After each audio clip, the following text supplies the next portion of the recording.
नमस्कार।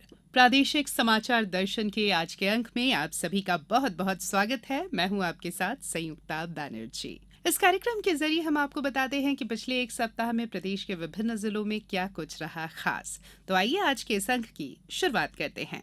भू अभिलेखों के डिजिटलीकरण के लिए अनूपपुर जिले के कलेक्टर आशीष वशिष्ठ और एसडीएम पुष्पराजगढ़ विवेक केवी और डिप्टी कलेक्टर और प्रभारी अधिकारी भू अभिलेख दीपक पांडे को राष्ट्रपति द्रौपदी मुर्मू के कर कमलों से 18 जुलाई को विज्ञान भवन नई दिल्ली में भूमि सम्मान 2023 से सम्मानित किया गया।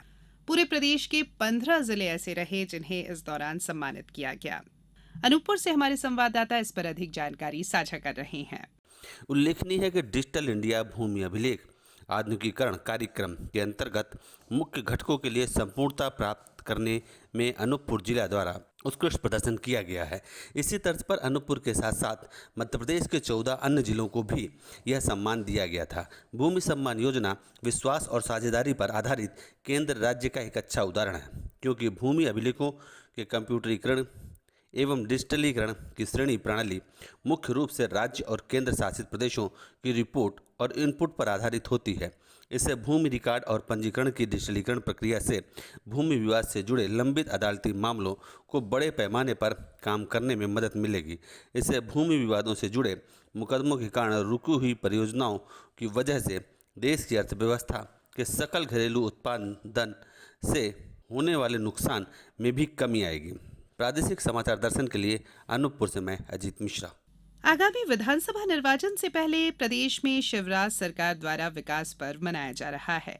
अशोकनगर जिले में जनप्रतिनिधियों द्वारा सरकार की विकासात्मक गतिविधियों को आमजन से साझा किया जा रहा है। और ब्यौरा हमारे अशोकनगर संवाददाता से। अशोकनगर जिले में भी विकास पर्व मनाया जा रहा है। इस पर्व का प्रारंभ विगत 19 जुलाई को हुआ था, जो स्वतंत्रता दिवस के एक दिन पूर्व 14 अगस्त तक चलेगा। विकास पर्व के दौरान जनप्रतिनिधियों द्वारा जिले के प्रमुख स्थलों का दौरा किया जा रहा है। विकास कार्यों का लोकार्पण शिलान्यास जारी है। मुंगावली विधानसभा अंतर्गत मुंगावली विधायक तथा पीएचई राज्य मंत्री बृजेंद्र सिंह यादव द्वारा विभिन्न ग्रामों में नल जल योजना, रिट्रोफिटिंग, सड़क निर्माण सहित अन्य विकास कार्यों का लोकार्पण कर आम जनता को समर्पित कर रहे हैं। वहीं अशोकनगर विधानसभा अंतर्गत विधायक जजपाल सिंह जज्जी द्वारा लोकार्पण व शिलान्यास कार्यक्रम आयोजित किए जा रहे हैं। इस दौरान आमजन की विभिन्न समस्याओं का समाधान भी किया जा रहा है। अशोकनगर से समाचार दर्शन के लिए डॉक्टर नीरज शुक्ला की रिपोर्ट। नगरीय विकास और आवास मंत्री भूपेंद्र सिंह ने बालाघाट में संत रविदास समरसता यात्रा का शुभारंभ किया। इस अवसर पर उन्होंने कहा कि मुख्यमंत्री शिवराज सिंह चौहान के नेतृत्व में प्रदेश सरकार संत रविदास जी के बताए मार्ग पर चलकर समाज में सामाजिक समरसता लाने और गरीब कल्याण के कार्य में लगी है और ये हमारा कर्तव्य है। प्रदेश सरकार हमारे संत महात्माओं की विरासत को आगे बढ़ाने के लिए निरंतर काम कर रही है। और क्या कुछ कहा मंत्री भूपेंद्र सिंह ने, आइए आपको सुनवाते हैं। 12 अगस्त को सभी यात्राएं सागर पहुंचेंगी, जहां पर विश्व का सबसे बड़ा पूज्य संत रविदास जी का मंदिर 100 करोड़ की लागत से बन रहा है और माननीय प्रधानमंत्री जी वहां पर आएंगे और भूमि पूजन करेंगे। और इस यात्रा का जो उद्देश्य है, इस यात्रा के माध्यम से जो पूज्य संत रविदास जी का समाज में समरसता का संदेश था, वो समरसता का संदेश जन जन तक पहुँचे और इस यात्रा के माध्यम से जितनी भी हमारे प्रदेश की पवित्र नदियाँ हैं, हमारे प्रदेश की सभी स्थानों की भूमि जो मिट्टी है, वो सब यात्राओं के माध्यम से सागर 12 तारीख को पहुंचेंगी और वहाँ पर ये कार्यक्रम होगा। ये हमारी 5 जो हैं ये मुख्य यात्राएं हैं। इसके अलावा प्रदेश के सभी विधानसभा क्षेत्रों में उप यात्राएँ भी निकाली जा रही हैं और ये सभी उप यात्राएँ भी 12 तारीख को सभी जगह के लोग सागर पहुंचेंगे और एक विशाल संत रविदास कुंभ माननीय प्रधानमंत्री जी, माननीय मुख्यमंत्री जी की उपस्थिति में होगा। पश्चिम निमाड़ का बड़वानी जिला कमजोर पोषण और स्वास्थ्य संबंधी सूचकांकों के कारण नीति आयोग द्वारा आकांक्षी जिला विकास कार्यक्रम में शामिल किया गया है, जहां पर महिलाओं और बच्चों में एनीमिया और कुपोषण की दर अत्यंत उच्च है। बच्चों में व्यापक कुपोषण को दूर करने के लिए शासन के द्वारा बड़वानी जिले में 6 पोषण पुनर्वास केंद्रों की स्थापना की गई है, जहां पर आंगनवाड़ी केंद्रों से अति गंभीर कुपोषित बच्चों को पोषणात्मक उपचार के लिए पोषण पुनर्वास केंद्र रेफर किया जाता है। पोषण केंद्रों में बच्चे मां के साथ रह पोषण और बेहतर उपचार प्राप्त कर सामान्य वजन की स्थिति में डिस्चार्ज होकर घर जाते हैं।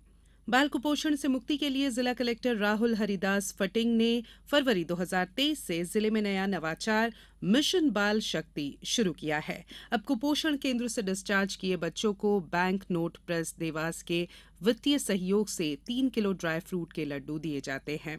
इसके फलस्वरूप कुपोषण की दर में कमी आई है और पुनर्वास केंद्र की बेड ऑक्यूपेंसी में बड़वानी जिला मध्य प्रदेश में सर्वोच्च स्थान पर है। महिला बाल विकास विभाग के इसी नवाचार को पिछले दिनों देश के प्रतिष्ठित सम्मान स्कॉच ऑर्डर ऑफ मेरिट से सम्मानित किया गया। इसी पर हमारे संवाददाता से बात की कलेक्टर राहुल हरिदास फटिंग ने। बड़वानी जिला एक आकांक्षी जिला होकर जिले में कुपोषण, सिकल सेल एनीमिया आदि बीमारियों से जिला ग्रसित है। खासतौर पे बच्चों में ये समस्या पाई जाती है। तो बैंक नोट प्रेस देवास से विशेष सहयोग लेके CSR फंड के माध्यम से यह मिशन बाल शक्ति चलाया गया था, जिसमें 1500 से अधिक बच्चों को लगभग 3 किलोग्राम लड्डू दिए गए।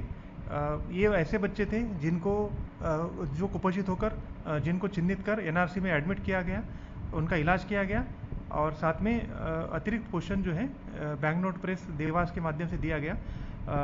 इस नवाचार का शुभारंभ जो है फरवरी 2023 को किया गया था और इस प्रयास के लिए, जिले के प्रयास के लिए जो Skoch order of merit award जिले को प्राप्त हुआ है। सीएम हेल्पलाइन की तरह ही दमोह कलेक्टर मयंक अग्रवाल ने आम जनता के लिए हेल्पलाइन सेवा की शुरुआत की है। अधिक जानकारी हमारे दमोह संवाददाता से। इसके लिए एक हेल्पलाइन नंबर 07812 350 300 जारी किया गया है, जिस पर कोई भी व्यक्ति फोन लगाकर खाद्यान्न, बिजली, पानी, नाली और सड़क जैसी लगभग 21 विषयों से संबंधित शिकायतों को जिला स्तर पर दर्ज करा सकते हैं। इसमें बाढ़ आपदाओं से संबंधित शिकायतें भी शामिल हैं। हेल्पलाइन सेवा का संचालन प्रतिदिन सुबह 8 बजे से रात्रि 8 बजे तक किया जाता है और शिकायतों के समाधान की समय सीमा 24 घंटे निर्धारित की गई है। संबंधित अधिकारियों को 24 घंटे के भीतर शिकायत का निराकरण करते हुए निराकरण प्रतिवेदन आकांक्षा पोर्टल पर ऑनलाइन दर्ज कराने के साथ ही संबंधित शिकायतकर्ता को भी दूरभाष पर बताना होगा कि उसकी समस्या का निराकरण हो गया है। इस सेवा के संचालन के लिए जिला लोक सेवा प्रबंधक को नोडल अधिकारी बनाया गया है। दमोह से मैं अनिल जैन।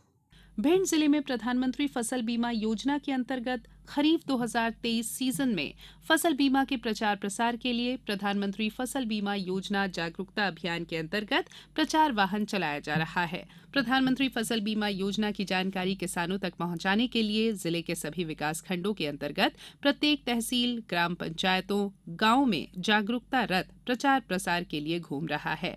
विस्तृत ब्यौरा हमारे भिंड संवाददाता से।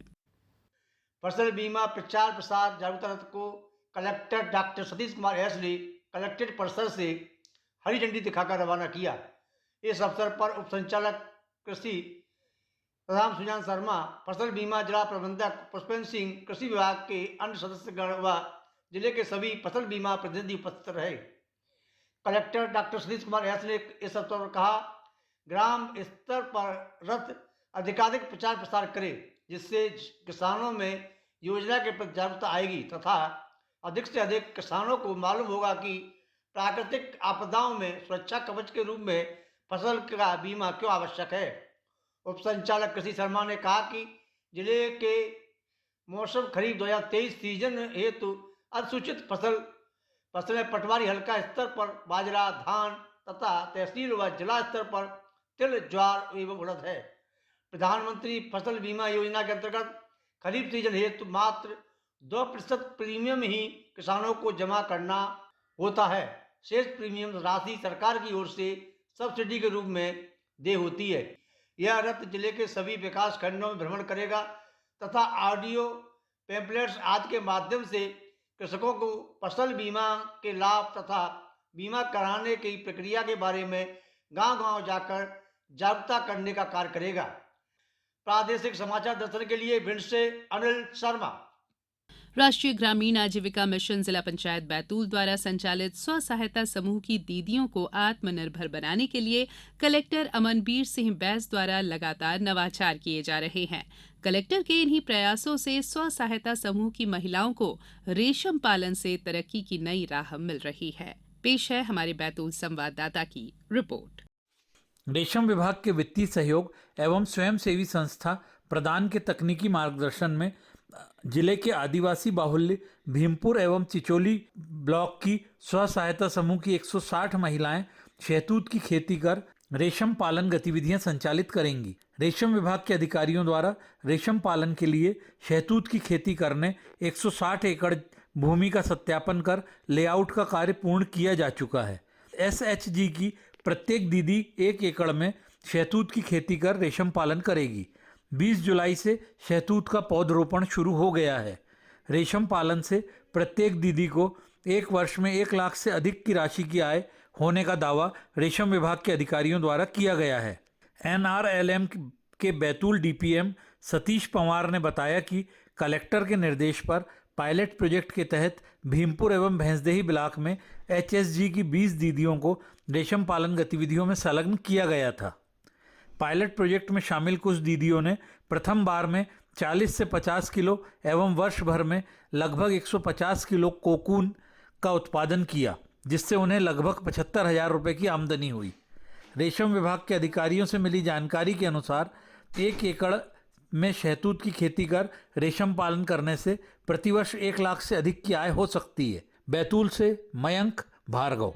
जिले की वास्तविक क्षमता को साकार करने, आर्थिक विकास को बढ़ावा देने, रोजगार और ग्रामीण उद्यमिता पैदा करने के लिए केंद्र सरकार ने एक जिला एक उत्पाद योजना की परिकल्पना की। इस योजना में छिंदवाड़ा जिले से संतरा और आलू शामिल किया गया है। किसान अब एक गांव एक उत्पाद की तर्ज पर खेती कर रहे हैं।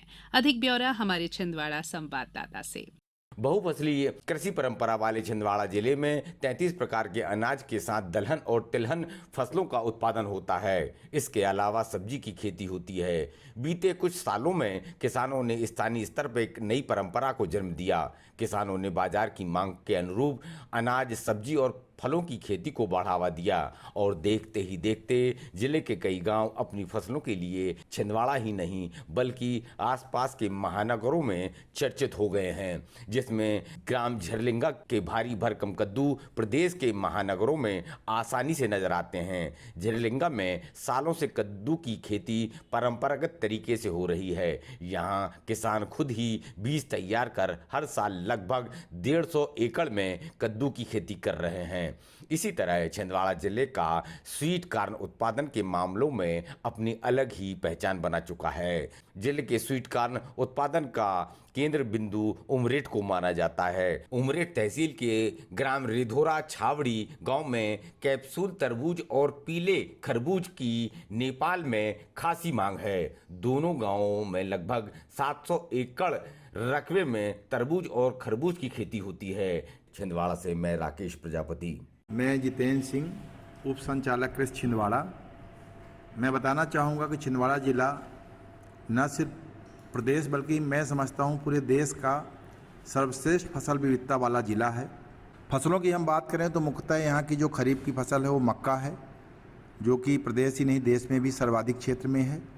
और साथ में यहाँ पर संतरा, जो एक जिला एक उत्पाद में ज़िले में शामिल है, लगभग ये भी 30,000 हेक्टेयर में लगा हुआ है और लगभग 1 लाख हेक्टेयर एरिया सब उद्यानिकी का है, जो कि प्रदेश का सर्वाधिक एरिया है। और हमारे यहाँ सभी प्रकार की सब्जियों की फसलें, उद्यानिकी फसलें होती हैं। आलू यहाँ का जो एक जिला के उत्पाद में भी शामिल है। सभी सब्जियाँ यहाँ उगाई जाती हैं, जो कि न सिर्फ प्रदेश में बल्कि देश के अलग अलग बड़े शहरों में जाती हैं। प्रादेशिक समाचार दर्शन के आज के अंक में बस इतना ही।